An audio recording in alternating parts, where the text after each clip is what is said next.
বীর শহীদ আবু সাইদের বাড়ি এবং তার কবরের সামনে এখন তিনি দাঁড়িয়েছেন এবং কবর জিয়ারত করছেন।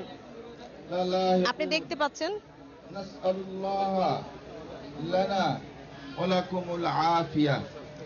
আমরা সবাই সূরা ফাতিহা একবার পড়ি।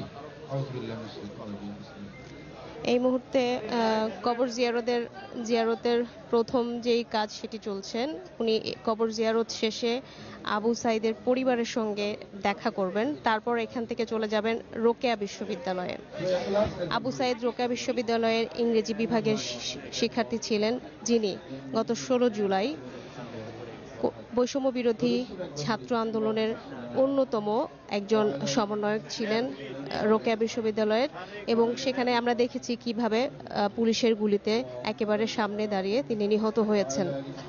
এবং এই বীর শহীদকে স্মরণ করতেই কিন্তু আজকে এখানে এসেছেন প্রধান উপদেষ্টা সহ তার যারা আন্দোলনের সহপাঠীরা ছিলেন। আমরা এখানে দেখছি বৈষম্য বিরোধী ছাত্র আন্দোলনের নেতারাও এখানে এসেছেন। সেই সাথে আমরা দেখতে পাচ্ছি এখানে রোকেয়া বিশ্ববিদ্যালয়ের যারা তার সহপাঠীরা ছিলেন তারাও আছেন। আমরা নাহিদ ইসলামকে দেখতে পাচ্ছি, সার্জিস আলমকে দেখছি, এবং সবাইকে বেশ একটি ভাবগাম্ভীর এবং আবেগাপ্লুত সবাই। আল্লাহ তার জীবনের সকল গুনাহগুলো মাফ করে দিন।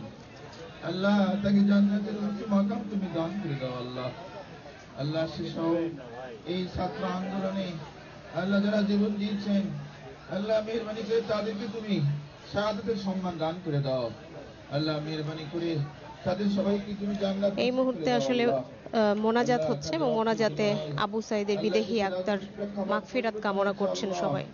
আল্লাহ মেহেরবানি করে এই দেশের উপর রহমত দান করো। আল্লাহ আল্লাহ এই দেশ পরিচালনার জন্য এখন যারা দায়িত্ব পেয়েছেন, এখানে যারা গ্রামবাসী রয়েছেন তারাও কিন্তু সমবেত আছেন, এবং কড়া নিরাপত্তা, যেহেতু সেনাবাহিনীর কড়া নিরাপত্তা এখানে আছেন, যার ফলে গ্রামবাসীদেরকে খুব কাছাকাছি আসতে দেওয়া হচ্ছে না। কিন্তু বলা চলে যে আবু সাইদের গ্রামে আসলে মানুষের ঢল নেমেছে। রংপুরবাসী আনুষ্ঠানিকভাবে আবু সাইদকে আজকে প্রধান উপদেষ্টা এবং তাদের যারা সহপাঠী ছিলেন, সমন্বয়ক যারা ছিলেন, নাহিদ ইসলাম, আসিফ মাহমুদ, তাদেরকে দেখেও আমরা দেখেছি যে গ্রামবাসীর আবেগাপ্লুত হয়ে গেছেন। এই মুহূর্তে দোয়া চলছে। আল্লাহ তাদেরকে তুমি তৌফিক দান করে দাও।